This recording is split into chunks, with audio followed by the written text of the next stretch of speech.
Hi, I'm Dan Elder from Kidasa Software. Welcome to this video about ValueSet Type 4 in Milestones Professional.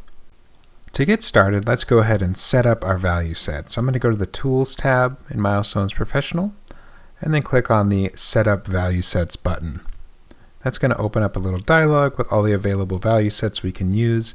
I'm going to choose Create/Edit for this value set 1 that's not being used. Click on that, and I'm going to give it a name. Just as an example, I'll type cost, and then I'm going to switch it to type 4 down here, use values from symbol.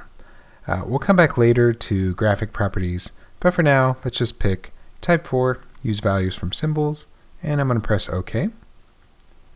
And this is a pretty short range schedule, so I'm actually going to choose weekly for set alignment. This is going to affect our data graph later when we add that. So I'm going to choose weekly down here. So basically each week can have its own little data point based on the values in the symbols. So we can see it says number 1 is set to cost, currently has 0 values, and now we're going to add some values to these symbols. So I'm going to press OK. Now we can do the next two steps in either order, but I'm going to go ahead and add the data graph to the bottom of the schedule first before I start adding values to the symbols. So I'm going to go to the Tools tab, and underneath Setup Value Sets, you have Set Up Data Graphs.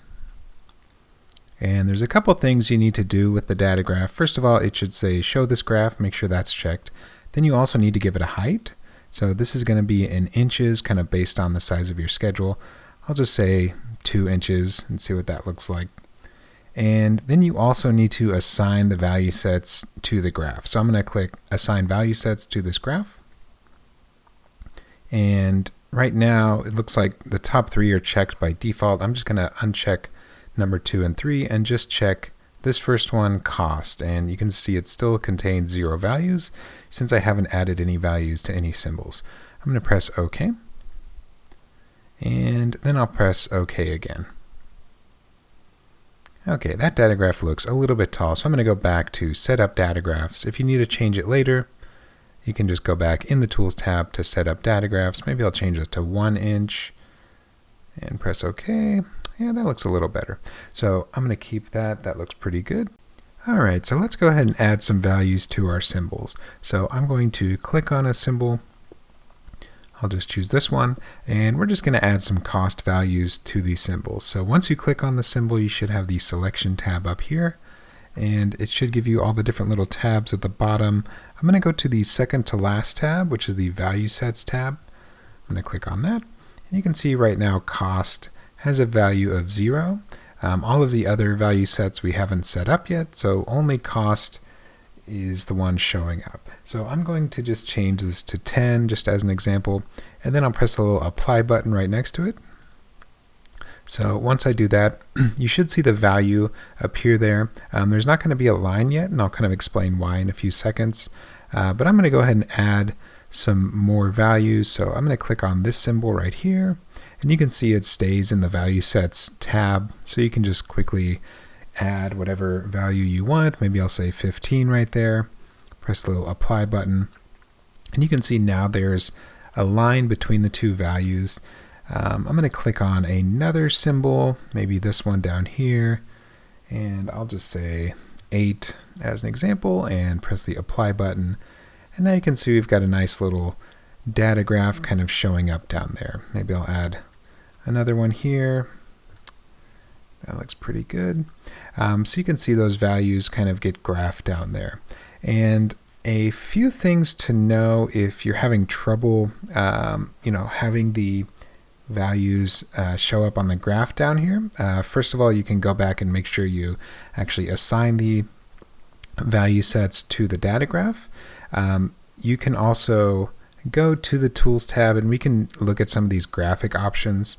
So if I go to the Tools tab and click on Set Up Value Sets, I've got that cost, and I'm going to click on Create/Edit. And we've got the Graphic Properties tab right here.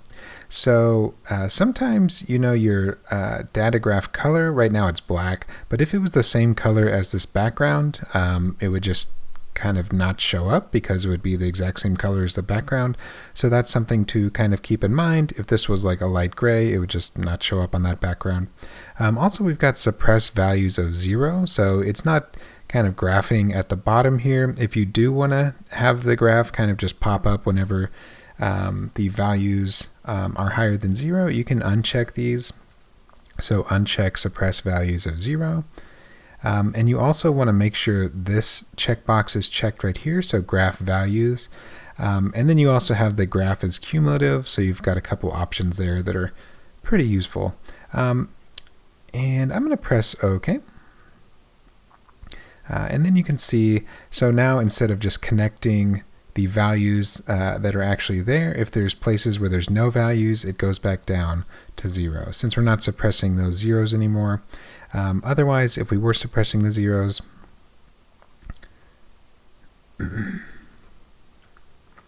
you can see kind of how that looks. So it only connects values that actually exist. And if you want to have it come back down to the bottom, if there's no values, make sure you don't suppress those values of 0. Press OK.